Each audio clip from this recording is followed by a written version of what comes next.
Peace, fam. It's your boy, DJ, aka Gems, and welcome to the Spiritual Gems podcast where we perceive reality from a higher mind.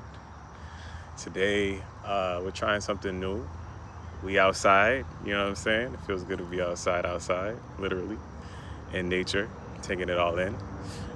Just got done with a really dope walk, and so I wanted to connect with y'all. It's been a long time and felt like I've had some messages that I need to share, and figured it's about time that I begin to share them, you feel me? Real quick, I think we're going to start calling these like little short shares as flow talks, because that's what we're in. We're in flow. Forgive me if it's windy out.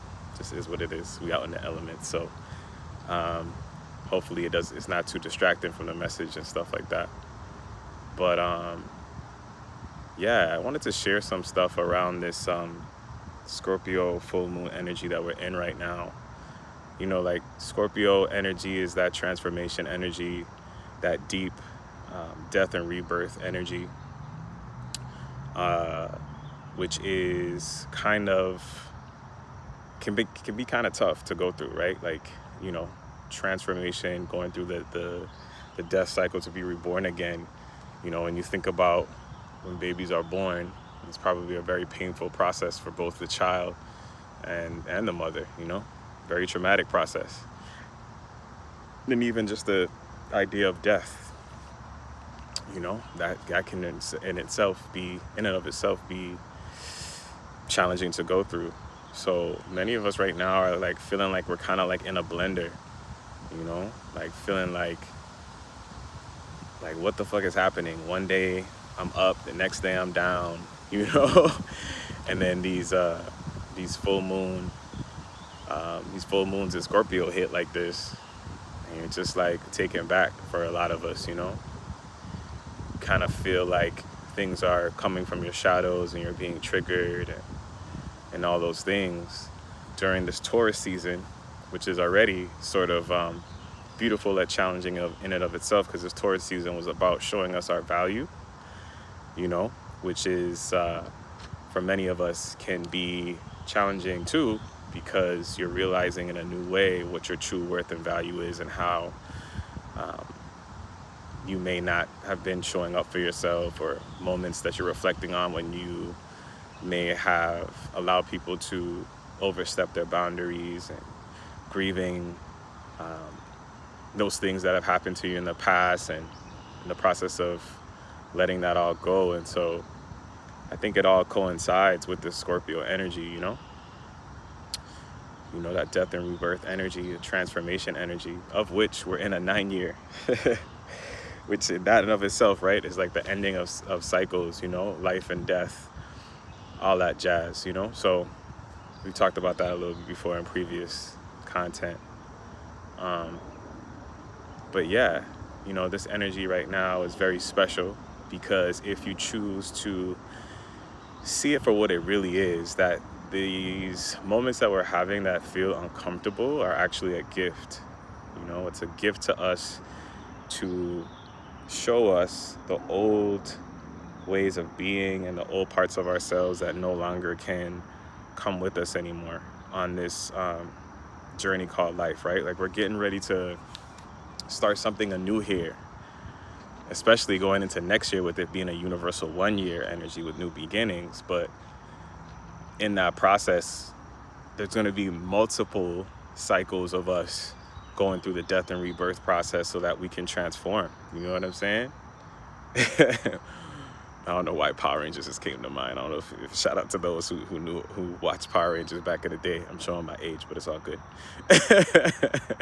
Shout out to Power Rangers, right? You got to transform and come together. So like these individual pieces of you are going to come together to create that Voltron, that ultimate Zord, as I think they used to call it in Power Rangers. If you know, you know. Right? So this new version of you that you need to be in order to receive the blessings that the divine has for you needs to come and emerge, right? The old ways of being, you can't bring that stuff with you. Now, that said, there may be things that lessons that you've learned that you need to take with you, right? The knowledge of something you take with you, and whatever needs to restart and renew itself again will come with you as well. But it's not going to be the same thing. It's going to be very different than it was in the past. You know what I'm saying? So yeah, we need to begin to embrace these triggering moments and the sadness, the depression, the feelings of anxiousness, whatever negative emotions, the shame, the guilt that you felt for things not going the way that you had planned it. It's just like, just let go and be in flow, right? That's going to be really our theme going forward, is just being in flow. There's so much power in just flowing. As I look up, there's this beautiful, I think that's a vulture, just circling around in the air. As I overview the lake here in front of me. I would show it to y'all, but you can't see it anymore. But yeah, just being in flow and enjoying the moments, even though they're uncomfortable. You have to understand that there's little gems, little nuggets of information and blessings and love that the divine is giving us. Like, this is not punishment. You know what I mean? I think in our human experience, sometimes we feel like when we're having these moments of like sadness and depression and feeling disconnected or beating ourselves up and stuff like that, it's a natural part of the process, right? You don't let those things control you, but understand and be gentle with yourself. Show yourself grace. Like, this is your reminder to show yourself grace. Know that this is all part of the process of you becoming that unit, that powerhouse, that beautiful being that deserves all the things, that deserves the money, the millions of dollars that you're about to unlock, the leadership roles that you're about to be placed in. That takes a level of healing first to obtain and get. That's the shit that they don't tell you, right? They tell you like, oh, you can manifest this, and if you want to get your millions.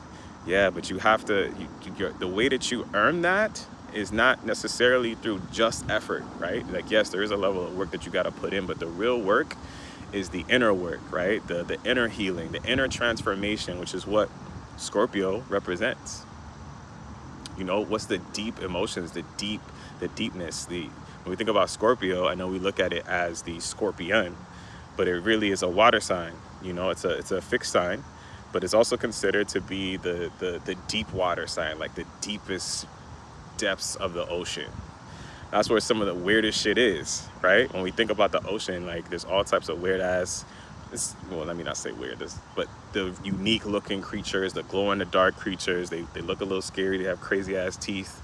Most of them are blind and can't see. It's insane what's down there, and there's so much depth down there. I mean, I think there's only a small percentage of the ocean's waters that human beings have discovered. There's so much down there that we have zero understanding about. They're still discovering a new species damn near every day down there, just to show you how vast that is, And so you are that deep, you're just as deep as the ocean. There's so many things, aspects of you that are within you that still need to be discovered. Some of which have been buried, of which you need to rediscover. So some of these memories that you're having and things spinning the block that make you uncomfortable, there's things that you need to learn from that. There's things that you need to discover from that, rediscover, relearn, refocus, renew. Like, it's all together. And when you become the conscious observer and you take yourself out of the emotions of it all and you look at it for what it is, like, there's beauty and medicine in this moment of these negative feelings that I'm feeling. The shame that I feel when I really unpacked, the feelings of shame and why I felt shame, I realized that, like, a lot of that shit that happened to me in my past wasn't even really my fault, right? Whether that's like your parents, or you went through some type of abuse, or you had an accident, whatever. A lot of those things are out of your control, and you're still holding on to those things as if they're your truth. Your ego is still in control, and using that experience, butterfly, using that experience as a way of how you deal with situations going forward. So, you know, you don't want to get close to people because you're afraid of getting hurt, even though there's someone out there that you really want to connect with. But you're afraid to connect with them. You're afraid to let them in because you don't want to feel the same pain that you felt before. But who said that's going to happen again? Your ego says that. But is that really the truth? How many times do we like worry about situations that we think are going to occur, but it never truly occurs? And then for those small, like, let's say that 1 or 2% that the thing that you fear came true, what does your ego do? Oh, see, I told you, I knew it. See, I fucking knew it. It's like, yo, you gotta start hoping more for yourself, wishing for more for yourself. And there's actually a video I want to do, and I'll do that later, on the difference between hope, faith, and knowing, because there's a difference. You want to be in your knowing, because when you know that you know that you know, that's when you're actually in power. You know, when you're in hope and faith, you're getting there, but you're not quite in your knowing. So I'm gonna challenge you today to get into your knowing. You know, to begin to accept where you're at. Accept that even though these moments are uncomfortable, it's all working out for you. You're the hero of your story. The universe is conspiring for your greatest good. And there's a lot of blessings available to you once you let go. So be in flow, you know? The old you can't come on this new journey, bro. Nah. It's got to be different this time. You got to be different this time. It may ask you to stretch. It may require you to stretch. It may require you to let go. And being in the unknown, shit, that's the scariest fucking thing in the world. Man, listen. That's probably one of the hardest things for me to deal with, is like, you know, the aspect of control, you know, because I want to feel safe. I want to know what's going to happen and how it's going to happen. And so my mind is constantly trying to live in the future or the past and not being really being in the present. And so when you're in either past or future, how can you truly be in gratitude and enjoying the present? So what I've been doing on this hiatus of trying to, you know, create the new iteration of DJ, whichever volume this is, or whichever design this is, we're gonna say it's like 10.1.2 or some shit like that and onward. We keep getting those updates, but yeah, it's all just by a beautiful design. So once I realized that, like, the best thing that I can do for myself is to just let go and go with the flow, instead of like trying to swim upstream or getting dragged and like screaming and kicking with it. Like, that shit don't help nothing. The more than I just surrender and let go, the better stuff works out and is, you know? So I'm gonna challenge y'all to do the same. Just be in flow. Let go. Stop fighting the thing. Just allow it to be. Just allow it to be. Be in flow, y'all. So yeah, trust the process. Show yourself grace. Know that the old version of you can't come where you're going, because that version of you will limit you. And you're an abundant being. You're a leader. You're here to shine. You're here to share yourself with the world. The people that I'm here to talk to are like me, you know? We don't like being center stage, you know? But at the same time, that's all you crave, you know what I'm saying? Is that a bald eagle? No, get the fuck. Hold up. Oh, no. I'm seeing shit. I wanted to see a bald eagle. That was a crane. That was some type of crane. Anyway, my bad. I think I'm like, what's his name? Steve Corwin or some shit? I don't know anything about animals. Anyways, I digress. I love y'all, man. Keep your head up. Make sure to like, share, and subscribe. Maybe this will help someone. You never know. I appreciate the support. Let's keep building and growing. And it feels good to be back. So, yeah, until the next Flow Talk, you know, be in flow. Love you. Peace.